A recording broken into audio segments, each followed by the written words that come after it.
Hello guys, welcome back to our channel. Today I'm going to show you how to log into your Instagram. So first, without any further delay, let's get right into it. So first we have to open the Instagram app, which is right here. So I'm just simply going to tap it. So here we just opened our Instagram. If you're using a mobile device, open the Instagram app. Or if you're using a computer, you have to go to www.instagram.com in your web browser. So we have to log into another account. So I'm going to tap it here. And we just simply have to write our username as well as our password.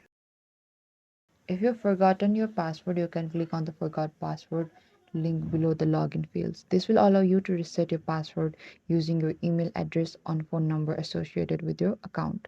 So now we need to log in that blue font. I'm going to tap it right there. So once you logged in, you can explore your Instagram feed, post photos, stories, and videos, as well as interact with other users by liking, commenting, and messaging. Thank you so much, guys, for watching this video. I hope this video helps you. And if you are new to this channel, please don't forget to like, subscribe, and also comment down below if you have any queries.